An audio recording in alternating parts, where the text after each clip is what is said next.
በሺያ ሙስሊም እምነት አራማጅነቷ የምትታወቀው ኢራን እጅግ አብዝታ የምታከብራቸው የነቢዩ መሐመድ ተተኪ የምትላቸው በእርግጥ ሱኒዎች ነቢዩ ምትክ የላቸውም ባይ ናቸው። ያጎታቸው ልጅና አማቻቸው አሊ ኢብን አቢ ጣሊብ በኢራቅ ኩፋ በሚገኘው መስጊድ የፈጅር ሶላት እየመሩ ነበር። በ40ኛው ሂጅራ ወይም በ661 ዓመተ ምህረት ኢብን ሙልጃም የተባለ ካሪጃዊ በመንፈሳዊ ተመስጦ ውስጥ የነበሩትን አሊን በመርዝ በተለወሰ ሰይፍ ጥቃት ሰነዘረባቸው። ሕይወታቸውም አለፈ። ከ1365 ዓመታት በኋላ የካቲት 21 የኢራን ኢስላማዊ ሪፐብሊክ መሪው አያቶላህ አሊ ሁሴን ሐምኔ በቴህራን ላቪዘን አካባቢ ከመሬት በታች በተገነባው ቢሮአቸው ከከፍተኛ ባለሥልጣኖቻቸው ጋር ውይይት ተቀምጠዋል። የእስራኤልና የአሜሪካ ጥምር ጦር ከብልጭታ የፈጠነ ነጎድጓዳዊ ጥቃት ሰነዘሩባቸው። የተከለሉበት የምድር ቤት አልከለላቸውም። የ86 ዓመቱ አዛውንት ሴት ልጃቸው፣ የልጅ ልጃቸውና ባለሥልጣኖቻቸው በአሳዛኝ መልኩ ሕይወታቸውን አጡ። ግጥምጥሞሹ የስም ሞክሼዎቹን አሊዎች አሟሟት መነጋገሪያ አድርጎታል። በኢራኖች ዘንድ የሚወደዱት የነቢዩ መሐመድ ተተኪ የሚሏቸው አሊ ኢብን ጣሊብም ሆኑ በኢራን ፖለቲካ የገዘፈ ስም የተከሉት በምዕራባውያን ዘንድ በስጋት የሚታዩት አያቶላ አሊ ሁሴን ሐምኔ የተገደሉት ሙስሊሞች የተቀደሰ በሚሉት የረመዳን ጾም ላይ መሆኑ ማስደነቁ አልቀረም። እኒህ አዛውንት ብርቱ፣ የአሜሪካኖች ፍርሃት፣ የእስራኤሎች ስጋት፣ የሱኒ ሙስሊም ተገዳዳሪው ብቻ ቋሚ ብቻ ዳሪው አያቶላህ አሊ ሁሴን ሐምኔ ማን ናቸው? እስራኤል የአንበሳ ግሳት ያለችውን ዘመቻዋን ኢራን ላይ ተግባራዊ ከማድረጓ በፊት አሜሪካ የቬኔዙዌላውን መሪ ኒኮላስ ማዱሮን የዛሬ 2 ወር ከቤተ መንግሥታቸው አንቃ ወደ አገሯ ወስዳቸዋለች። የአያቶላሁ መገደልም ሆነ የማዱሮ መያዝ ግን ተራ መገጣጠም አይመስልም፣ ምናልባት የታሰበበት እንጂ። ሁለቱ መሪዎች ጥብቅ ወዳጆች ናቸው። ሁለቱም መሪዎች አሜሪካንን በኢምፔሪያሊስትነት ይፈርጇታል፣ በቀንደኛ ጠላትነት ይመለከቷታል። ሁለቱም መሪዎች በቀጥታና በተዘዋዋሪ ካደንዛዥ ጸር ስማቸው ይነሳል። ማዱሮ በቀጥታ ዝውውር ውስጥ በመሳተፍ አያቶላህ ሐምኔ በየመን የሚገኘውን የሁቲስ ታጣቂ ቡድን በመደገፍ ሁቲስ ደግሞ ከጽንፈኛ ወታደራዊ ቡድንነቱ ባሻገር የመካከለኛው ምስራቅ ዋነኛ ዕፅ አዘዋዋሪ በሚል ይከሰሳል። ኢራንም ሆነች ቬኔዙዌላ አሜሪካንን የሚያስጎመጅ ምራቋን የሚያስውጥ የነዳጅ ክምችት አላቸው። ይሄ ሁሉ መተሳሰር የሁለቱን አገራት መሪዎች ዕጣ ፈንታ ወስኖ ይሆን? እርምጃው ግን ሁለቱንም አገራት መንግሥት አልባ አድርጓቸዋል። እስከ መቼ? ይህ አንጓ ላይ ነው።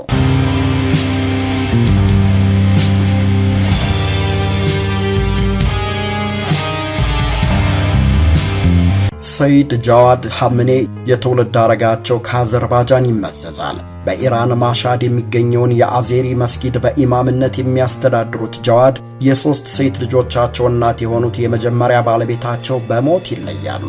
ከድጃ ሚርዳማዲ ሁለተኛ የትዳር አጋራቸው ሆኑ።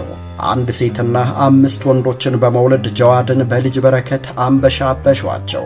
ከሁለተኛ ትዳራቸው የተገኙት የዛሬው አያቶላህ ሐምኔ ሚያዝያ 11 1931 ዓ.ም ነው ወደዚች ምድር የመጡት። ከአሊም አባታቸው ሃይማኖታዊ ዕውቀትን ጠንቅቀው ቀርተዋል። ከእናታቸው ቁርአን የማንበብ ልምድ፣ ስነ ጽሑፍን የማጣጣም ክህሎት አጎልብተዋል። የኢራንን ግጥሞች ከማድነቅ አልፈው ራሳቸው ይበል የሚያሰኝ ስንኝ ቋጣሪ እንዲሆኑ መንገዱን አመላክተዋቸዋል። በደልን አሜን ብለው እንዳይቀበሉ እምቢ ባይነትን አስተምረዋቸዋል። ይህ እናቲቱ ቁርጠኛ አቋም ኋላ ላይ ልጃቸው የፕሬዚዳንት መሐመድ ሬዛ ፓህላቪንን ሥልጣን ለመነቅነቅ እርሾ ሆኗቸዋል። ከድጃ በዚህም ጊዜ የልጃቸው አጋር ብቻ አልነበሩም፣ ቀኝ እጃቸው ጭምር እንጂ። በሃይማኖታቸውም ውልፊት የሚሉ አልነበሩም። የሶላት ሰዓት እንዳያልፋቸው በአንድ ወቅት እንደ ወሎ ፈረስ ከሚጋልብ ባቡር ላይ ዘለው እስከ መውረድ የደረሱ ናቸው። አሊ ሐምኔ በ4 ዓመታቸው ቁርአን መቅራት መጀመራቸውን የሕይወት ታሪካቸው ይዘክራል። ዓለማዊ ትምህርቱ ላይም ብዛም አልገፉም። ሁለተኛ ደረጃ ትምህርታቸውን አላጠናቀቁም። በምትኩ ወደ ሃይማኖት ትምህርት ቤቶች ገቡ። የአያቶላነት ማዕረግ ካገኙት አባታቸውና ሼክ ሐዚም ጋዝቪኒን ከመሳሰሉ የዘመኑ ዑለማዎች እግር ስር ዕውቀት ቀሰሙ። በናጃፍና በቆም በሚገኙ ታዋቂ የሺዓ ከፍተኛ ትምህርት ማዕከላት ጥናታቸውን ቀጠሉ። ኑሯቸውን ግን በድህነት የተሞላ ይሉታል ግለ ታሪካቸውን በያዘው መጽሐፍ ላይ።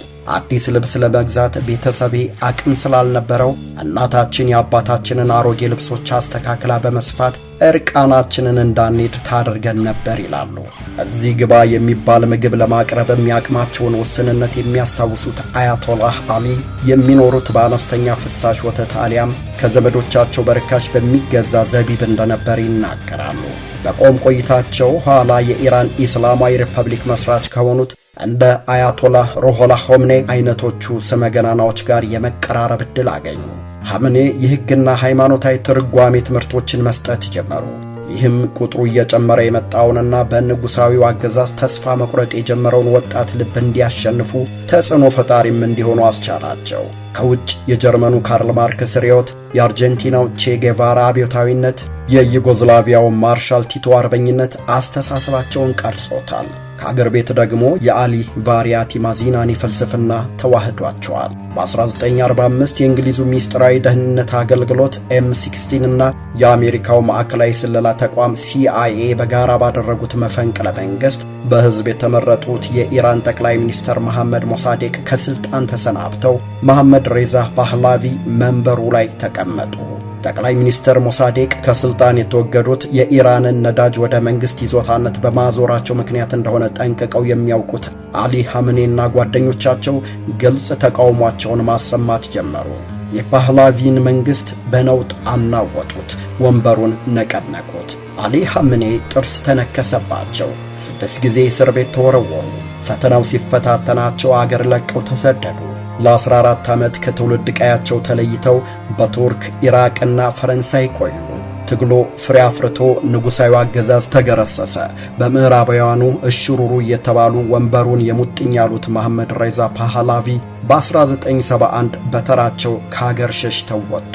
አሊ ሐምኔ ከዚህ በኋላ በስደት የሚሳደዱበት ምክንያት የለም። አገራቸው ተመለሱ። ሕዝባቸው በእልልታ ተቀበላቸው። ኢስላማዊት የኢራን ሪፐብሊክን እውን ያደረጉት የቀድሞ መምህራቸው አያቶላህ ሩሆላህ ሆሜኒ መራሂ መንግሥት መሆናቸው መንገዳቸውን አልጋ ባልጋ አደረገው። በዓመቱ የመከላከያ ሚኒስትር ሆነው ተሾሙ። ብዙም አልቆዩ። የኢራን ኢራቅ ጦርነት ተቀሰቀሰ።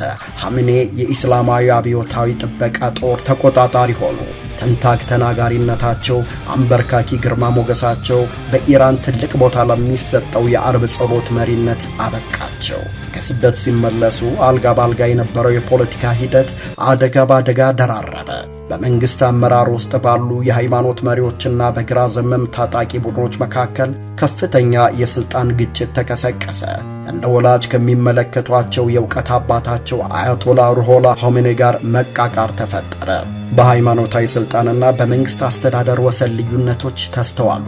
ያም ሆኖ አሊ ሐምኔ ታማኝነታቸውን በደራሽ ስሜትና በሚሻር ስልጣን ለመለወጥ አልዳዱም። በዚህ መሃል የኢራን ፕሬዚደንት የነበሩት አወል ሐሰን ባኒሳድር ከስልጣን ተወገዱ። ሜክ በሚባለው ምህጻረ ቃል የሚታወቀው የኢራን ህዝባዊ ሙጃሂዲን ታጣቂ ቡድን ደግሞ የባኒሳድር ደጋፊ ነው። እናም የአያቶላ ሆሜኔን ታማኞች በማጥቃት አጸፋ ለመመለስ ተዘጋጀ። ቀዳሚው ኢላማው አሊ ሐምኔ ሆኑ።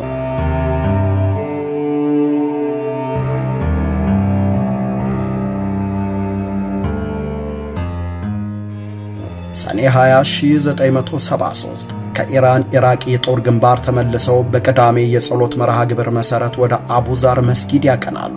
ከሶላት በኋላ ለጋዜጠኞች መግለጫ ለመስጠት ፕሮግራም ተይዞላቸዋል። የጸሎት መርሃ ግብሩ እንደተጠናቀቀ አንድ ወጣት ወደ መድረኩ በመቅረብ ጥያቄ አለኝ በሚል የድምፅ መቅጃውን በሐምኔ ፊት ለፊት ባለው ጠረጴዛ ላይ አስቀመጠው። ቴፑ ግን ፈንጂ ተጠምዶበት ነበር። ከደቂቃዎች በኋላ ድምፅ መቅረጫው ውስጥ የተቀበረው ፈንጂ ፈነዳ። ሐምኔ በፍንዳታው መሬት ተዘረሩ። እንደመታደል ሆኖ ግን በቴክኒክ ስህተት ምክንያት ድምፅ መቅጃው ውስጥ የነበረው ቦምብ በከፊል ብቻ በመፈንዳቱ የአሊ ሐምኔ ሕይወት ተረፈ። ቀሪ ዘመናቸውን አብሯቸው የኖረ ጉዳት ግን አስከተሉ። የቀኝ እጃቸው ነርቮች ተጎድተው የማይንቀሳቀሱ ሆኑ። ከዚያን ጊዜ ጀምሮ በሕዝባዊ ንግግሮቻቸው ወቅት ማይክሮፎን የሚይዙት ወይም ምልክት የሚሰጡት በግራ እጃቸው ብቻ ነበር። በዚያው ዓመት ሐምኔ ፕሬዚዳንታዊ ምርጫውን አሸንፈው የኢራን የመጀመሪያው ሃይማኖታዊ ፕሬዚዳንት ተባሉ። ግንቦት 26 1981 ተወዳጁ መሪ የኢራን ኢስላማዊ ሪፐብሊክ መስራች አያቶላህ ሩሆላህ ሆሜኒ በ89 ዓመታቸው በሞት ተለዩ። አሊ ሐምኒ የአያቶላነቱን ሥልጣን ተረከቡ። ቀዳሚው ትኩረታቸውን በ8 ዓመቱ የኢራን ኢራቅ ጦርነት የተጎሳቆለችውን አገር እንድታገግም ማድረግ ሆነ። ከግማሽ ሚሊዮን የሚልቁ ኢራናውያንን ሕይወት የነጠቀው ከ600 ቢሊዮን የሚልቅ የንብረት ውድመት ያስከተለው ጦርነት በብዙሃኑ ኢራናዊ ዘንድ የማይሽር ጠባሳ አትመዋል። ኢራቅ በኢራን ወታደሮችና ሲቪሎች ላይ የኬሚካል መሳሪያዎችን ብትጠቀምም ዓለም አቀፉ ማኅበረሰብ በዝምታ ማለፉ በሐምኔ ቅሬታም ቂምም ፈጠረ። ወትሮም በምዕራባውያኑ ላይ የነበራቸውን ቅሬታ አባባሰው። በፕሬዚዳንትነት ዘመናቸው በርካታ የጦር ግንባሮችን የጎበኙት ሐምኔ አያቶላህ እንደሆኑ የሀገር ውስጥና የውጭ ፖሊሲያቸው ምን መምሰል እንዳለበት ትምህርት ሰጣቸው። ወታደራዊና የደህንነት መዋቅሩን ለከበባ ዝግጁ፣ ጥቃት ለመመከትም ሆነ ለመሰንዘር ብቁ እንዲሆን አድርገው አደራጁት። አዎ አያቶላህ ሩሆላህ ሆሜኒ እስከ የካቲት 21 2026 ዓ.ም የዘለቀችውን ኢስላማዊ ሪፐብሊክ ቢመሰርቱም በጦር ኃይሏ ወደር የለሽ፣ በቴክኖሎጂዋ አስደማሚ፣ በደህንነት መዋቅሯ ተገዳዳሪ ያደረጓት ግን አያቶላህ አሊ ሁሴን ሐምኔ መሆናቸውን የፖለቲካ ተንታኞች፣ የዓለም አቀፍ ግንኙነት ልሂቃንና የታሪክ ተመራማሪዎች ይመሰክራሉ። ቀንን ቀን እየገፋው ዘመንን ሲሻገር ኢራን ወታደራዊ ቁመኗ ላይ ሙጭጭ ማለቷ ጥያቄዎችን ቀሰቀሰ። ኢራን ከፍተኛ ኢንቨስትመንት ክፍተት አለባት። በማዕቀብና በጦርነት ኢኮኖሚዋ ተሽመድምዷል። ድህነት ሀብታሟን አገር አጎሳቁሏታል። ይህን ተከትሎ በዓለም የተገፋችው ኢራን አቃፊ እጆች ሊኖራት ይገባል የሚሉ ድምጾች ማስተጋባት ጀመሩ። ይሁን እንጂ ሐምኔ ምዕራባውያኑን አላመኗቸውም። ጥርጣሬያቸው ጸና። ቀስ በቀስ የሐምኔ ተቀባይነት ተሸረሸረ።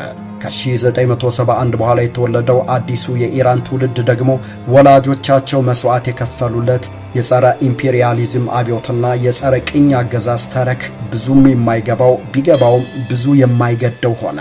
ኢራናውያን ከኢኮኖሚ አልፈው ዴሞክራሲያዊ ጥያቄ አነሱ። በምርጫ ማጭበርበር የቴሄራን አደባባዮች በአመፅ ተናወጡ። እያደር የምዕራባውያኑ የማዕቀብ ሸምቀቆ ጠበቀ። የዋጋ ግሽበትን አረ። መንግሥት የአገር ውስጥ ኢኮኖሚው ሲያንገዳግደው በ2012 የነዳጅ ዋጋ ጨመረ። ነገሮች ከድጡ ወደ ማጡ ተሸጋገሩ።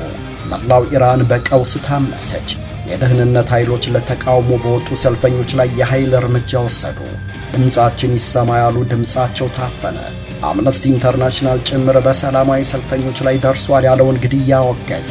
ነገሮች መልክና ቅርጻቸውን እየለወጡ ታላቋ ኢራን ታላቅ አደጋ ተጋረጠባት። ሰይጣኖች እያለች የምትጠራቸው እስራኤልና አሜሪካ የአገር ቤቱን ቀውስ በማቀጣጠል ከውስጥም ከውጭም የተወጠረች አታሞ አደረጓት። ሲፈልጉ ሚሳኤላቸውን እያስወነጨፉ ሕንፃዎቿን ዶጋመድ ያደርጉታል። ዜጎቿን በቁማቸው ይቀብራሉ። ሲያሰኛቸው በኒውክሌር አምራችነት ከሰው ራሳቸው ዳኝነት ይሰጡባታል። በማዕቀብ ያናውጧታል። ምንም እንኳ እሷን በአቅሟ የመልስ ምት ብትሰነዘርም ለወትሮው አለን ይሽሏት የነበሩት ራሽያ፣ ቻይናና ሰሜን ኮሪያ ኢራን አንድም በራሷ ሕዝብ በአመፅ ስትናጥ፣ ሌላም በእስራኤልና በአሜሪካ ጦር እንደ ቦሄ ዳቦ ስትለበለብ ዝምታን መምረጣቸው ያህያ ባል ከጅብ ያስጥልን አስተርቶባቸዋል።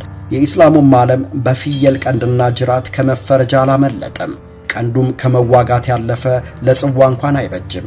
ጅራቱም አይበላ ገበና አይሸፍን።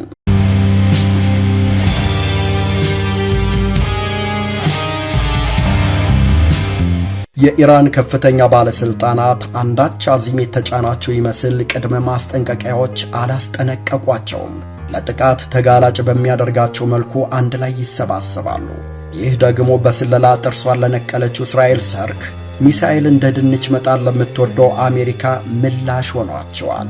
የኢራን መንግሥት ባለፈው ሰኔ ወር ከእስራኤልና ከአሜሪካ ጋር ለ12 ቀናት ካደረገው ጦርነት አስተማማኝ ትምህርቶችን እንደተማረ ቢናገርም የተናገረውና የሆነው አራምባና ቆቦ ነው። በሰኔው ጦርነት ከመሬት በታች የተሰባሰቡ ባለሥልጣናቷ ከእስራኤልና ከአሜሪካ ንስር ዓይኖች መደበቅ አልቻሉም ነበር።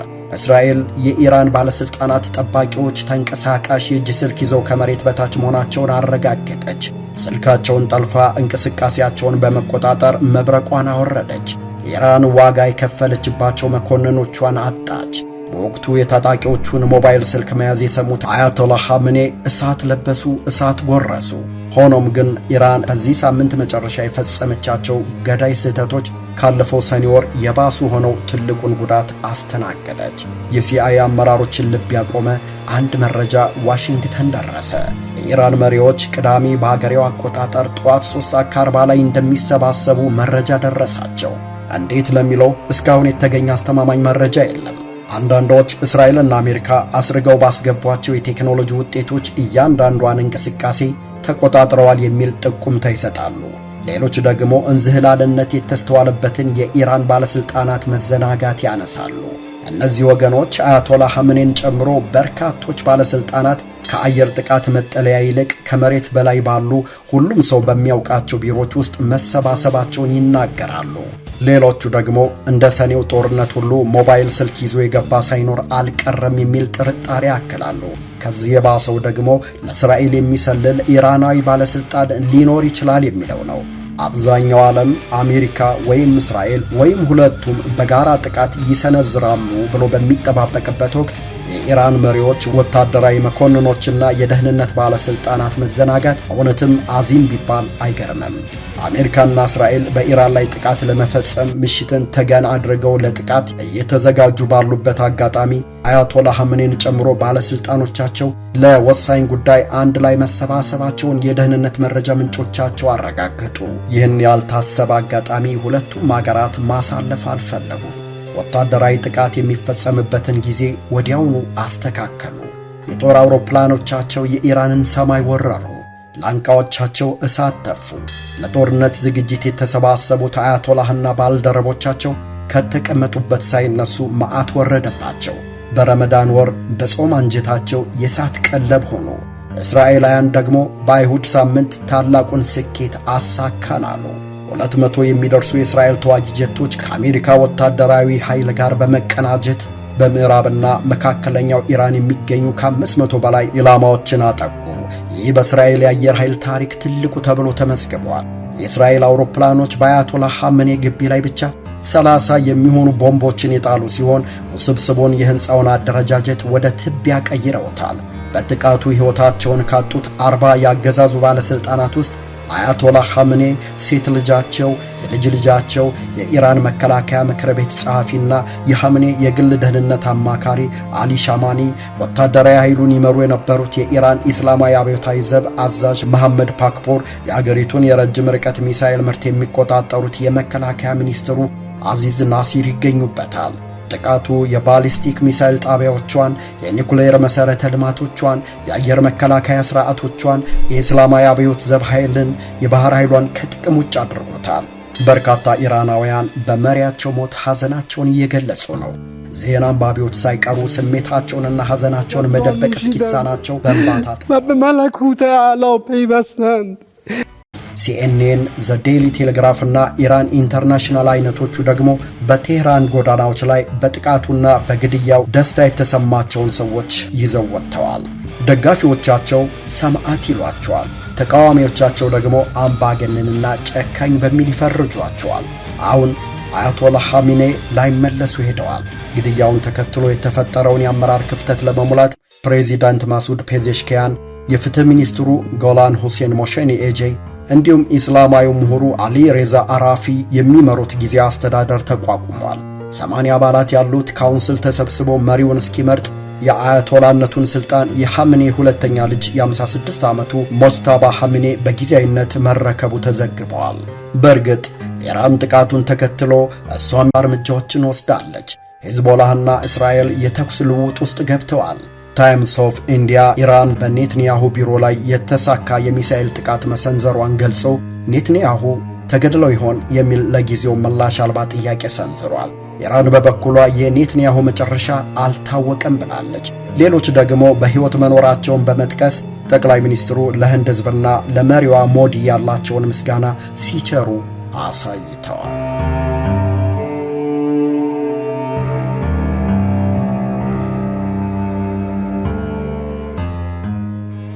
ጦርነቱ የዳዊትና ጎልያድ አይነት ቢመስልም ከጠመንጃ ላንቃ በሚወረወረው አረሮች የሰዎች ሕይወት እየተቀጠፈ ነው።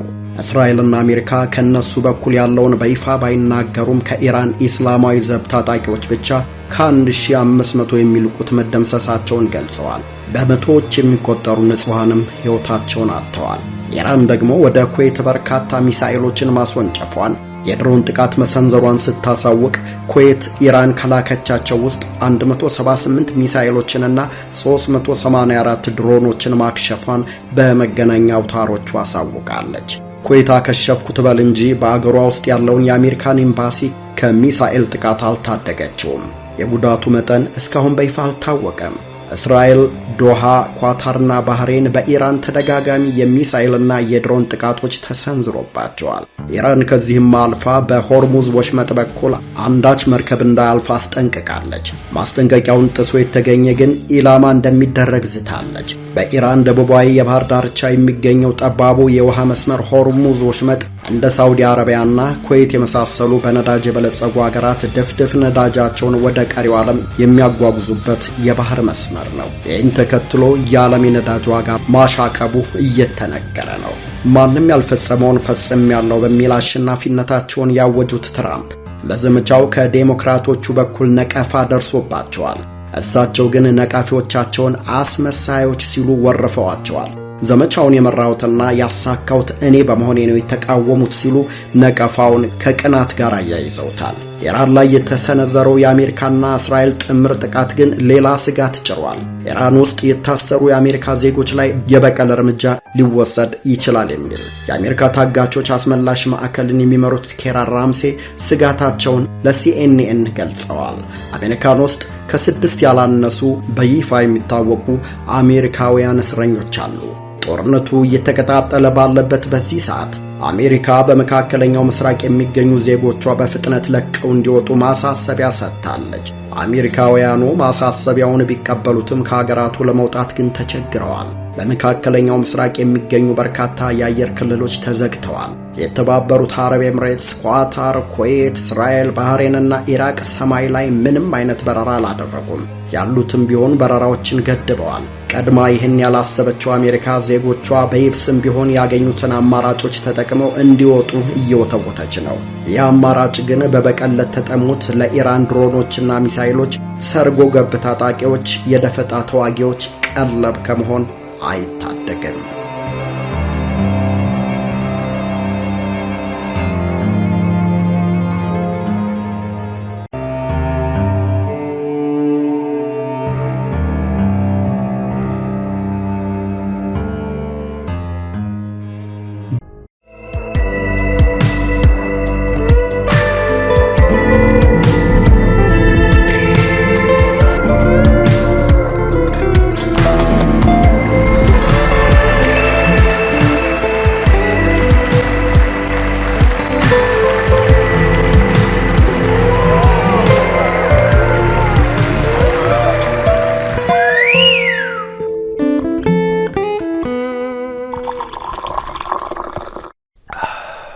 አንጓ ላይ